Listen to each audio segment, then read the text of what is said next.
Shalom and welcome to another in our series of podcasts from Temple Beth Am, a dynamic center for conservative Judaism in Los Angeles. This is Meditation and Mindfulness with Rabbi Adam Kligfeld. Good morning to those who are here in my office at Temple Beth Am. Hello to those who are joining via Zoom. Hello to anyone who's watching on Facebook Live, and hello to anyone who's listening to this asynchronously on the Temple Beth Am podcast series. Somehow it's Friday again. Keeps happening every week. It's another opportunity for us to give ourselves the gift of space and time and possibility, the endless possibility inside our minds. That possibility that is elusive. Sometimes it's very hard to access all the things that we're capable of in our minds, and sometimes we realize how close it is. In terms of access, I want to share a sweet teaching about one verse in Parshat Shuma that we're going to read tomorrow. We've been reading all week. As the instructions for building the Mishkan become more detailed, and all of the furniture and the appurtenances within the Mishkan, there is a verb that keeps repeating over and over again. V'asita, v'asita, v'asita, v'asita. You, singular, will make. You will do, you will make. You'll make this, you'll make this, you'll make this, you'll make this. This is how you'll make it. But there's one appurtenance in the Mishkan that doesn't get a singular verb, it gets a plural verb. Ve'asu et ha'aron. They will make the aron, the ark, the aron in which the tablets will sit. And the Chavetz Chaim, who was in the late 19th, early 20th century ethicist and halachist, and at the time of his death, he may have been the most renowned Jew alive, maybe second only to the Shalom Aleichem. He was that beloved and revered in his generation for his wisdom. He learns what's called a Musar Haskel out of this, a beautiful ethical teaching out of this, which may or may not have been intended by the verse, but who cares? He said, the Aron is the spiritual epicenter of our people. It's the battery. It's the tesseract, if you're a Marvel fan, right? It's a thing that emanates the greatest amount of power. And that specifically was given as an instruction that they should build it. Everyone should experience his or her spiritual life as if he or she helped construct the very Aron from which Torah emanates, from which God emanates, from which spiritual power emanates, lest anyone ever in Jewish history say erroneously, since I contributed more to this Aron, since I know more, since I have more experience, I get to draw more from it. No. Every Jew, independent of finances, independent of education, independent of experience, independent of yichus, has equal access to the Aron. No one person can imagine himself or herself being the one that was asked to build it. Everyone built it. And I love this, first of all, as a challenge, because I feel like as a rabbi, we fail at this all the time. The things that are most beautiful in our tradition sometimes are inaccessible to too many. That's a burden I carry, either because I feel so strongly that our prayer life should be in a language that is foreign to so many of our people, or because of the truly unconscionable expense of being Jewish in the 21st century, particularly in the city. And so we are violating that concept way too often. But we're violating a concept that is a worthy concept to uplift and to venerate. And that is that every one of us has access to that Aron. And in this spiritual moment, what I want us to do in the meditation is to remind ourselves that whatever self-doubt we may have, whatever frequency or infrequency with which we try to access it, that conceptual Aron that holds the core power of Jewish and the world's spirituality, you built it on some level, or you're obligated to build it on some level. And you have no less access to it than anyone else alive. And maybe if we believe that, then we can get closer to that trove. So that in mind, if you haven't already, I invite you to close your eyes.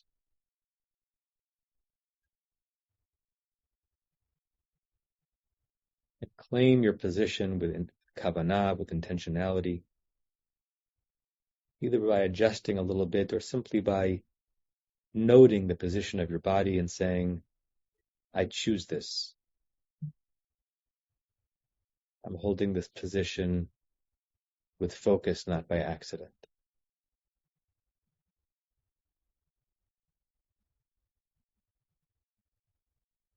Begin to feel the subtle but wonderful transformation that can come over you when you close your eyes, not for slumber, but for wakefulness. Your senses are heightened, so you hear things that you wouldn't have heard otherwise. You feel things in your body that were feelable a minute ago, but you were numb to them. You might even sense odors in the room, subtle fragrances that have always been there. But as you wake yourself up, you're more alert to them.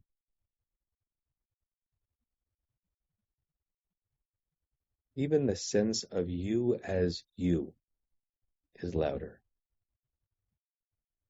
You've been you your entire life. You've been you this entire day. But somehow the you-ness of you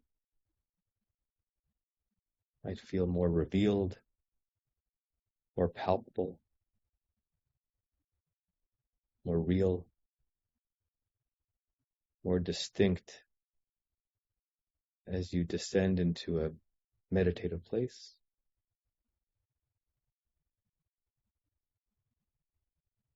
And again, that ongoing delicious paradox of these moments, your distinctness may become apparent,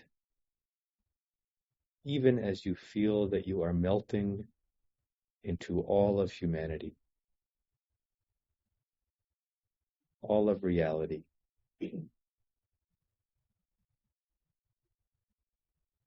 You are uniquely you, separated from every other, assessing the world through your eyes and your mind. And you are of this world. You're the same substance on some level as all else in this world.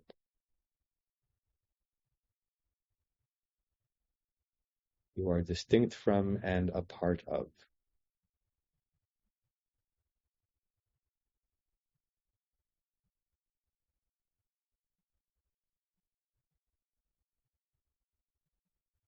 V'yasu ha'aron. They will construct that ark. Everyone. You do this, you do that. You make this, you make that. V'asu et ha'aron. Everyone makes the ark.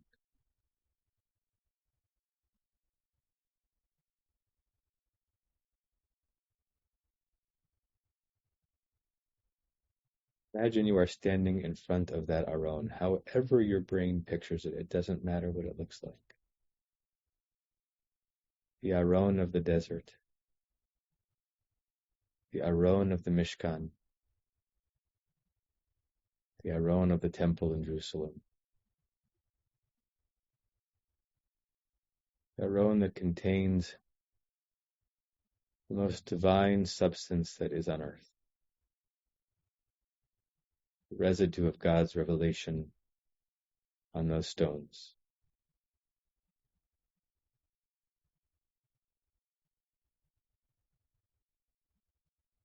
Watch yourself approaching that aron with reverence,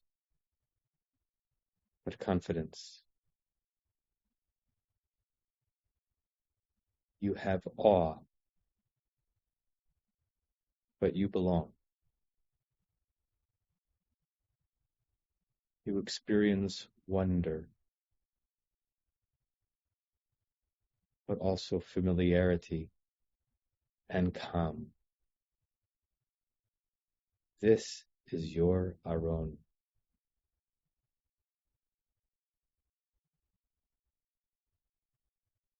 Sit or stand or float and meditate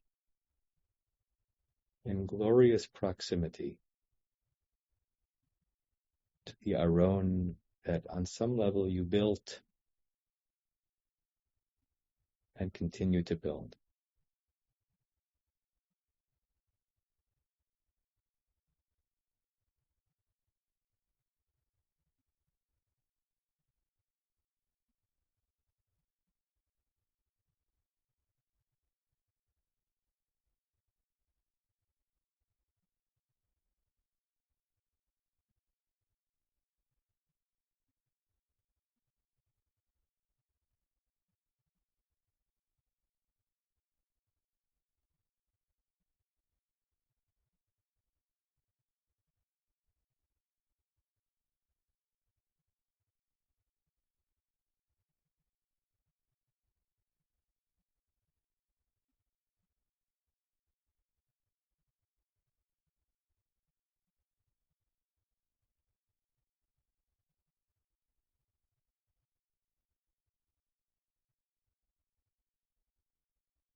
Shanti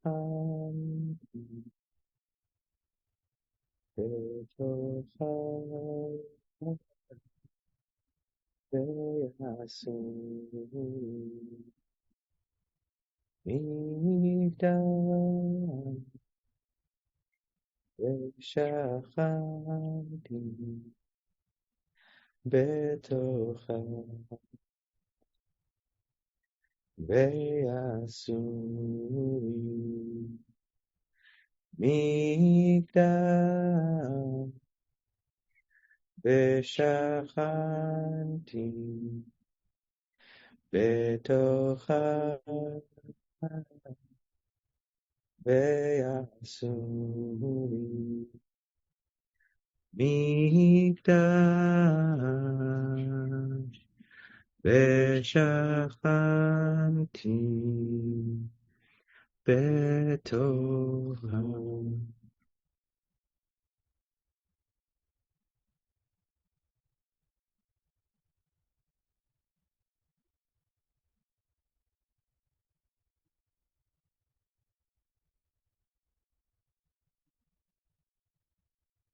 That's around the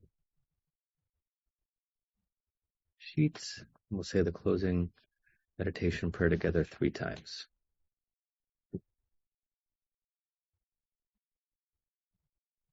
May we and all beings have happiness and the causes of happiness. May we all be free of suffering and the causes of suffering.